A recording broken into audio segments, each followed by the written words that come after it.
noticed how the loudest, um, the most aggressive narratives usually come from the people who have the most to lose? Oh, absolutely. It's almost always a defense mechanism. Right. You see it everywhere today.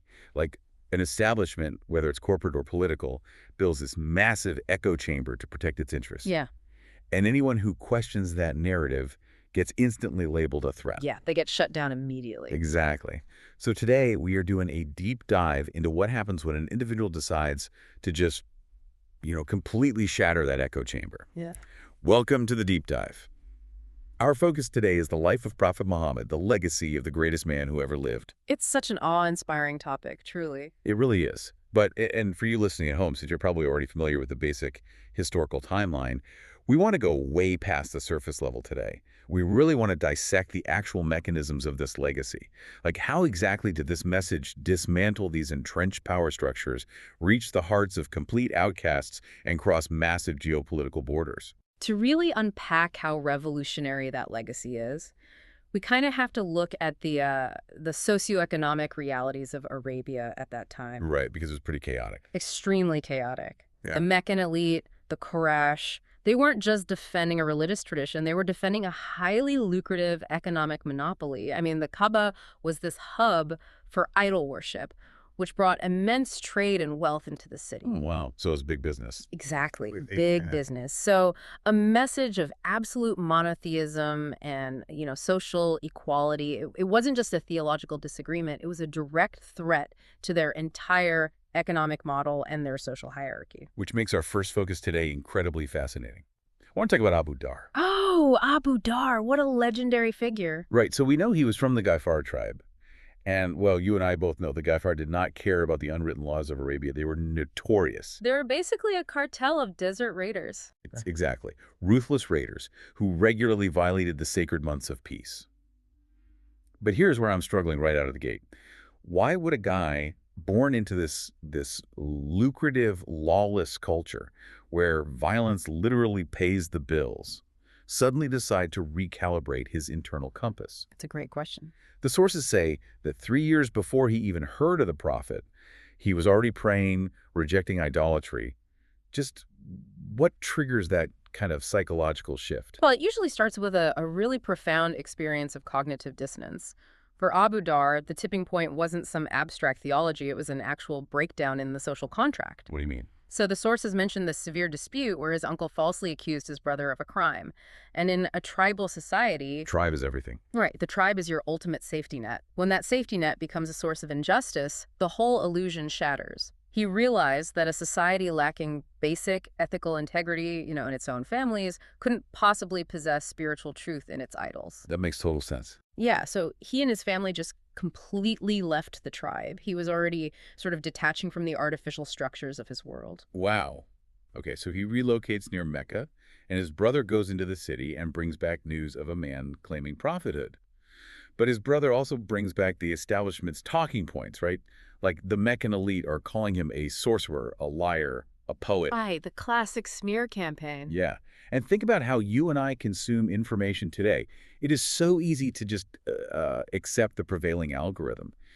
But Abu Dar hears these labels and basically says, that doesn't satisfy me. I need the primary source. He is the ultimate critical thinker here. He treats the Meccan rumor mill exactly like a localized algorithm designed to feed confirmation bias. Huh, that's a perfect way to put it. I mean, the elites weaponize those labels, sorcerer, madman specifically, to prevent people from actually engaging with the message. Abu Dar recognizes the fear behind that propaganda. He understands that if the people in power are trying this hard to discredit someone, there must be something of immense value being hidden. But testing that theory almost kills him. Like, he walks into Mecca, asks a local to just point out this man, and the response is a brutal mob beating. It's horrific. They nearly stone him to death. Yeah, and he later describes waking up covered in his own blood. He even compares himself to the red, blood-soaked stones where the Meccans sacrificed animals. It's such a heavy, visceral image. Very powerful. So he drags himself to the Zamzam well and hides there. For 30 days, he survives entirely on the water. But wait, this is the part that genuinely confuses me. The idols? Yes. He survives for a month. He's hidden. He actually gains weight. He's adapting. And then he blows his cover just to loudly mock two local women who are worshiping statues by the Kaaba. Why risk death again after you've so carefully survived for 30 days? It seems completely reckless. It looks reckless from the outside, sure, but psychologically it's the inevitable breaking point of a sincere truth seeker who is he's witnessing generational amnesia. Generational amnesia. Let's unpack that. So those two specific idols, Isuf and Naila, they had a dark history. They were originally two people who committed a severe sin right there at the sanctuary. And according to their own lore, they were turned to stone as a warning. Oh, wow. I didn't realize that. Yeah. But over generations, the society completely forgot the warning and began worshiping the punishment. That is wild. Right. So Abu Dhar isn't just mocking them. He is having a visceral reaction to this profound societal delusion. He can no longer silently tolerate the hypocrisy of a society that literally worships its own moral failures. And that visible defiance is what leads him straight into the Prophet Muhammad and Abu Bakr. They approach him, and when Abu Dhar reveals he is from Gifar, the Prophet literally puts his hand to his forehead in shock. It's an incredible contrast, isn't it? It really is. The refined elites of Mecca are violently suppressing the truth, and this battered man from a feared cartel of desert raiders has starved himself for a month to find it. And it highlights a core mechanism of the Prophet's legacy. Sincerity is the only prerequisite for guidance. The Prophet doesn't judge Abu Dhar's tribal background. He recognizes the absolute purity of his pursuit. Yeah. So he teaches him a few verses and sends him back to his people. And that leads to an unprecedented sociological shift. I mean, Abu Dhar converts his entire tribe of raiders, and eventually even a rival tribe, transforming them into these communities of peace. It's mind-blowing. It proves that the scale of an action matters way less than the sincerity behind it.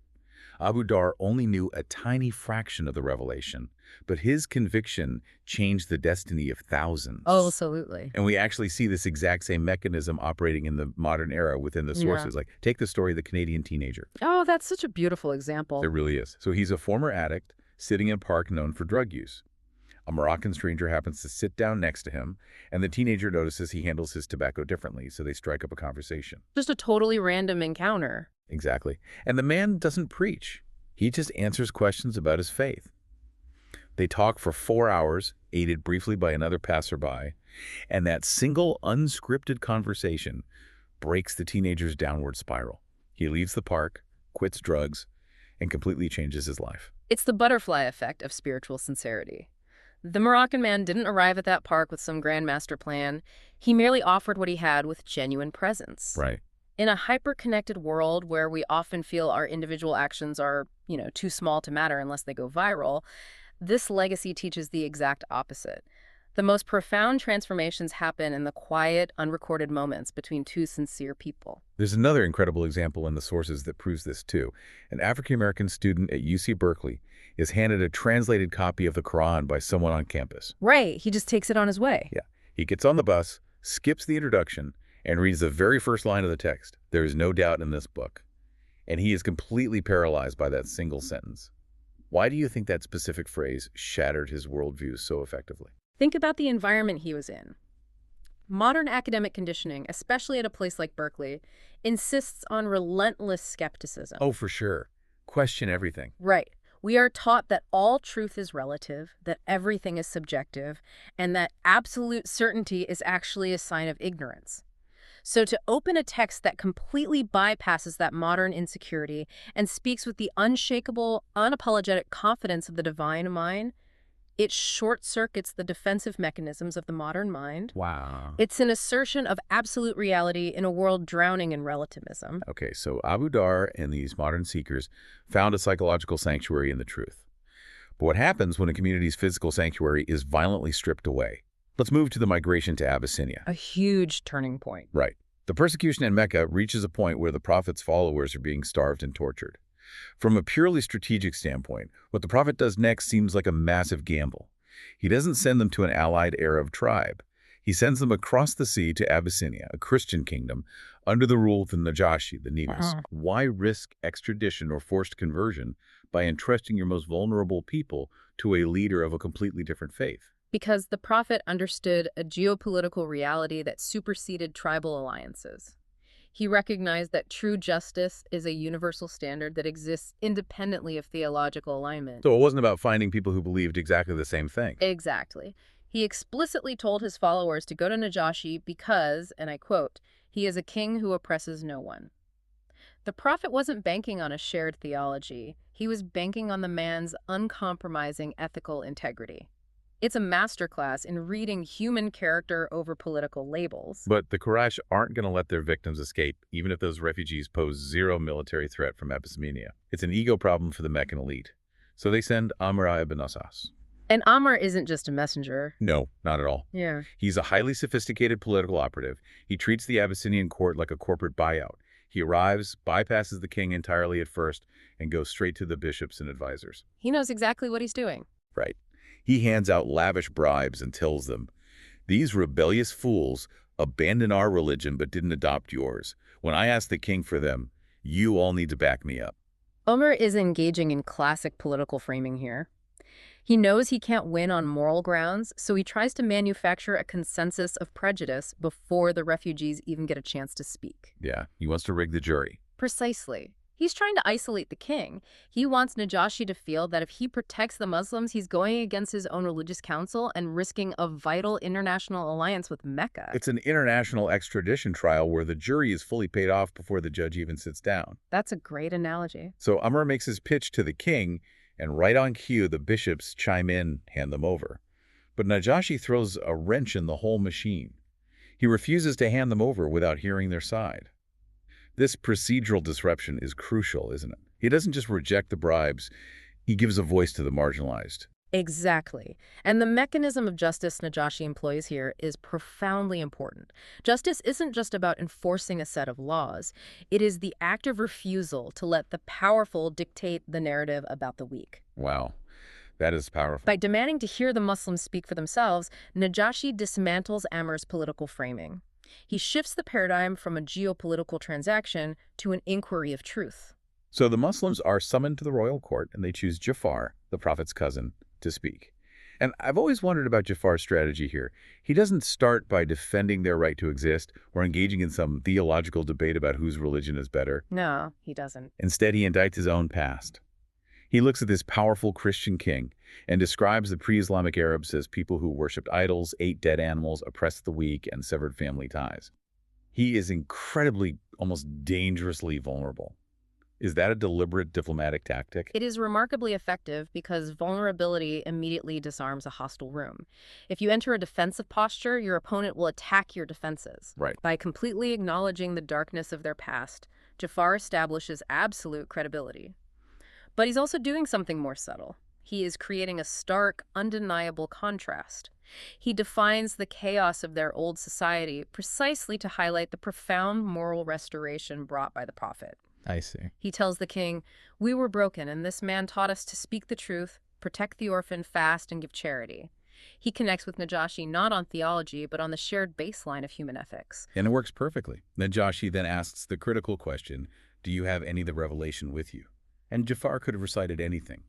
Laws about justice, stories of ancient prophets. But he chooses Surah Maryam, the chapter detailing the miraculous birth of Jesus and the piety of Mary. This is where Jafar weaponizes Najashi's own cognitive framework in the most beautiful way possible. He doesn't compromise his own faith, but he translates the truth into a frequency he knows the king holds sacred. He builds a bridge of shared reverence. The scene described in the sources is legendary.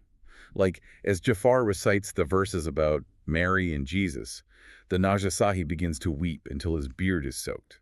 The corrupt bishops, who literally just moments ago were demanding extradition, they weep until the Bibles in their laps are wet with tears. It's an incredible image. That single recitation shatters every political wall, every bribe, and every narrative Ammar had constructed. And what absolutely blows my mind is that we see this exact same resonance centuries later in a completely different setting from your sources. The story of the taxi driver. Yes. A Muslim taxi driver is working a late-night shift in San Diego. He picks up a passenger heading into the city, and during the ride, the passenger mentions he's a Catholic priest in town for a convention. And notice what the driver does here. He doesn't try to debate the priest or convert him. Exactly. He simply asks, "Do you know that our Quran speaks extensively about Jesus and Mary?" It's that shared reverence again. Right. The priest is intrigued, so as they drive through the dark city streets, The driver begins reciting and translating the exact same verses from Surah Maryam that Jafar recited in the royal court. The priest in the backseat goes completely silent. Yes, listening. Yeah.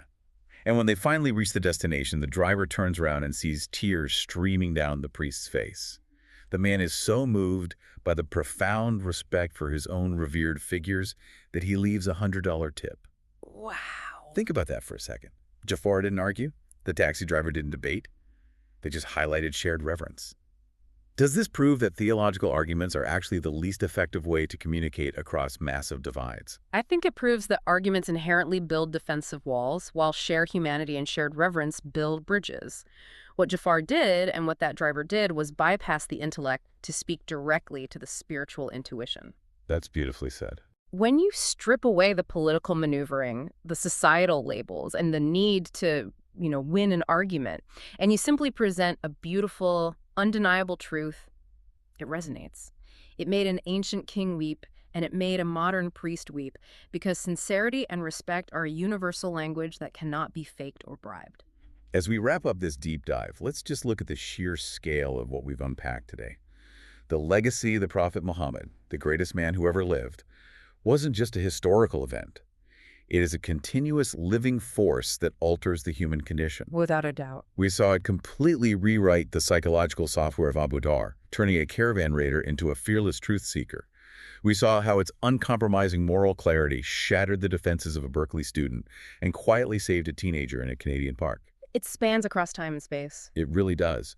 And we saw how its profound commitment to justice and shared reverence crossed oceans to make a foreign king weep, dismantling an international political conspiracy with nothing but the spoken truth. And for you, listening to this today, you are constantly navigating a world of complex information, algorithmic echo chambers, and massive societal noise.